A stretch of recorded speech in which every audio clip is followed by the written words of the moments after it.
Imagine a future society uncovering a strange, imposing structure in the New Mexico desert. Not a tomb, not a temple, but something built to outlast empires. Deep beneath the Chihuahuan Desert, we've already built such a place, the Waste Isolation Pilot Plant, or WIPP. It's a tomb, not for a king, but for a poison. Radioactive waste from our nuclear age, deadly for 10,000 years. This material will outlive our cities, languages, and memories. The challenge: how do we warn a future we can't imagine? How do we send a message across millennia? Stay away. The real structure is hidden half a kilometer underground, in a vast network of tunnels. Drums of transuranic waste, contaminated with plutonium, are sealed away in a feat of engineering. But the greatest challenge isn't engineering, it's communication. We're trying to send a message in a bottle across an ocean of time. Our civilization is fleeting, but the danger we've buried is nearly eternal. The builders of the pyramids left us hieroglyphs we can now read. We must speak to a future 10 times more distant. We shout into the void, hoping someone or something will understand the meaning of danger. This is humanity's most pessimistic project, a monument not to greatness, but to caution. We have buried our most dangerous legacy and hope our warning will endure. The YPP is a desperate attempt to communicate. Do not dig here. What's buried here will harm you. The site is stark, unwelcoming, and designed to repel. Yet, the true test is whether our warning will survive when our stories are long forgotten. This is the message in the deep. 10,000 years. Easy to say, impossible to grasp. All of recorded history fits within this span, with room to spare. The pyramids, the Roman Empire, the Renaissance, all occurred in less time than this waste must be kept safe. In a few thousand years, languages and cultures have vanished, leaving only ruins. If we can't preserve our own past, how can we protect a distant future? The people who might find this site in 12,025 will be more alien to us than the ancient Egyptians. Their language, symbols, even biology could be unrecognizable. We've never tried to send a warning across such a gulf of time. Most monuments say, "Remember us." WIP says, "Forget this place." It's an act of responsibility and humility. Our legacy is not just art and science, but a poison we cannot neutralize. We become ancient ancestors, leaving a cryptic message for a future we'll never see. The radioactive elements will outlast our books, our buildings, our memories. The 10,000-year timeline is a mirror reflecting our impermanence. We created power that could light up the world, or destroy it. Now, we live with the consequences. The waste will remain, indifferent to human affairs. Our warning is a message to the future, and a reminder of our own fleeting moment.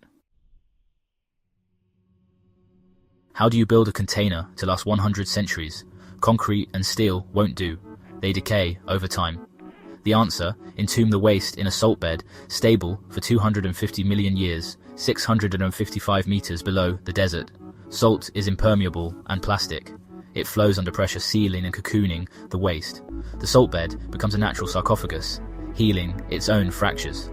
Multiple layers of protection, solidified waste in steel drums, inside larger containers, stacked in salt-carved rooms, bat-filled and sealed. The arid, geologically stable site minimizes risk from water, earthquakes, or even climate change. Even a meteorite impact is unlikely to breach the depth. This is engineering for eternity, a multi-layered defense against time and the planet itself. The physical container is as close to permanent as we can make it. Yet, the greatest threat isn't nature, it's us. The real challenge is making sure no one ever opens it. The salt may hold, but the greatest vulnerability is human curiosity. What if future generations, forgetting what lies beneath, decide to dig here? How do we communicate danger across 10,000 years? Languages vanish, symbols change meaning. A skull and crossbones could be seen as a treasure map, not a warning. Every message is a product of its time. A team of experts, anthropologists, linguists, artists, tried to create a warning system that could survive the death of our civilization. The message had to be primal, understandable by any intelligent being. No single sign or language would suffice. The solution? A system of layered messages, from simple to complex, emotional to informational. The goal, create a cultural memory, a story of danger passed down even if the reason is forgotten. The warning must be persistent, redundant, and evoke a sense of dread. The silence of 10,000 years depends on our ability to communicate fear.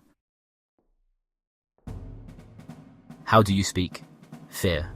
The experts proposed hostile architecture and unsettling imagery. The first layer, the landscape itself, fields of giant, sharp-angled spikes or massive black blocks, making the site feel unnatural and menacing. The area would be difficult to cross, a scar on the land. Beneath, warning rooms with pictograms, human figures, sick and dying after contact with glowing containers. The message: this place causes sickness and death. Warnings would be repeated in many languages, ancient and modern, plus scientific diagrams. The approach is layered, outer emotional, inner informational. It's a desperate attempt to cover all possibilities, from pre-industrial to advanced societies. The hope fear is universal, and the site will repel, not attract. But there are no guarantees. The warning system is a psychological experiment. Can architecture and art repel curiosity? The spike field and forbidding blocks are designed to trigger primal fear, not awe. The site should feel cursed, not sacred. But there's a risk.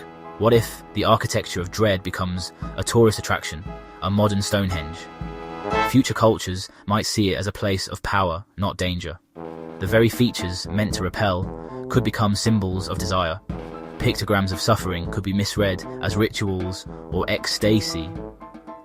The message is fragile. A warning could become an invitation. Over millennia, meaning can twist. The architecture of dread is a gamble with the future. The project assumes fear will deter, but history shows the opposite. Cursed tombs attract explorers. Warnings become legends. The WIPP site could become the ultimate forbidden treasure. Layered messages might be dismissed as superstition by future societies. Our own arrogance could be mirrored in the future. The project is a bet. That fear of death outweighs the lure of glory or knowledge.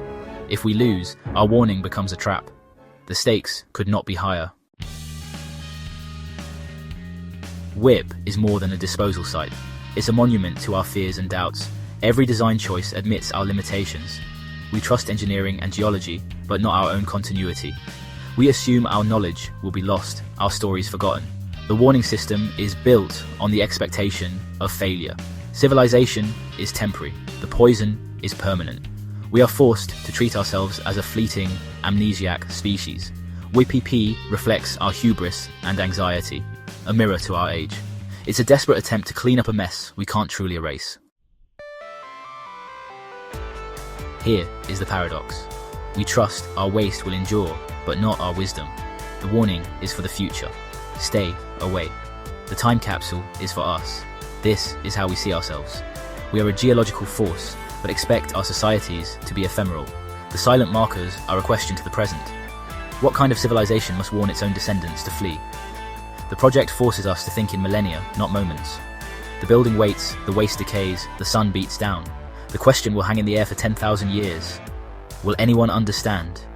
The 10,000-year building is a monument to our ingenuity and our deepest fears.